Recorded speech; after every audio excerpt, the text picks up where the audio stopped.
اصل مذہب جو ملا ہے، گمراہی کے بعد ہدایت پا گئے، وہ صرف اور صرف جناب فاطمہ کی وجہ سے۔ تو جناب فاطمہ کا مرتبہ دیکھا آپ نے کہ جناب فاطمہ کا صرف 2 سوال کردار کا انسان کو گمراہی سے حق پر لا دیتا ہے۔ اب جو انسان فاطمہ کو حق سمجھ کر بیٹھا ہو، اس کا مرتبہ کیا ہوگا؟ جناب فاطمہ قیامت میں محشر کے دن آئیں گی، وہ تشریفات، وہ آنکھوں کا بند ہونا، سب کچھ نظر آئے گا۔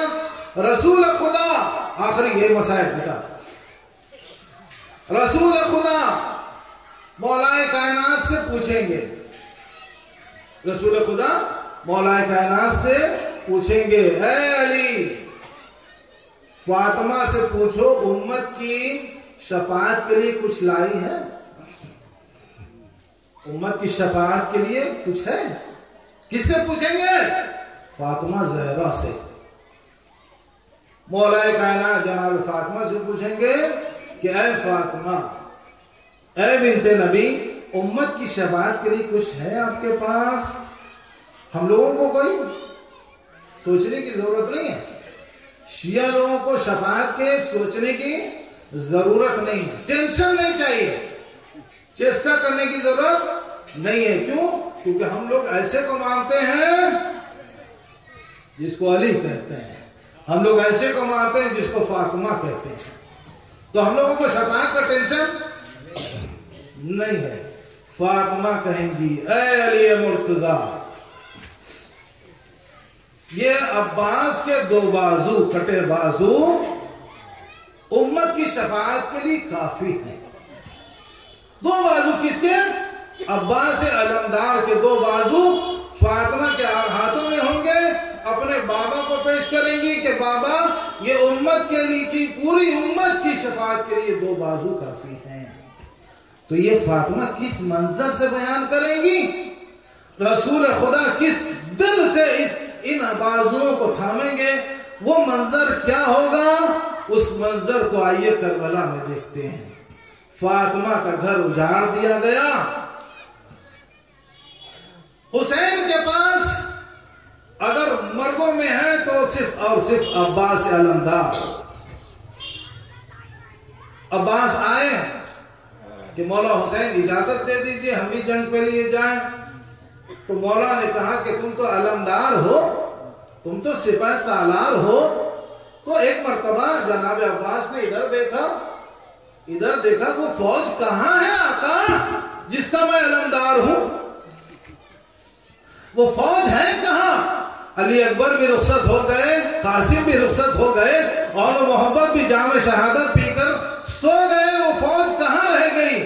ایک مرتبہ علی کے لال حسین نے جناب عباس کو بلایا کہ اگر جنگ کرنا چاہتے ہو تو جاؤ خیمے سے رخصت ہو لو، وہ دیکھو بچے رو رہے ہیں، الاتش الاتش کی صدائیں بلند کر رہے ہیں۔ عباس گئے خیمے سے کوزہ لے کر آئے، بچے پانی چاہتے ہیں، آقا نے کہا کہ جاؤ پانی کا سبیل کر۔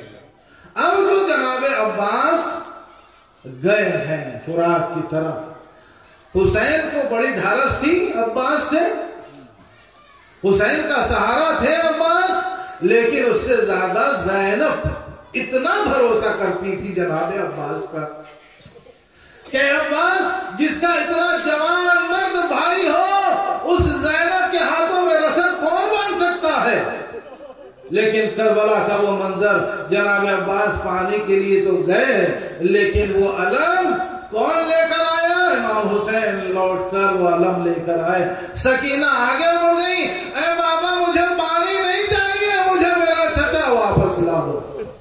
وَسَيَعْلَمُ الَّذِينَ ظَلَمُوا أَيَّ مُنقَلَبٍ يَنقَلِبُونَ أَلَا لَعْنَةُ اللَّهِ عَلَى الْقَوْمِ الظَّالِمِينَ۔ حسین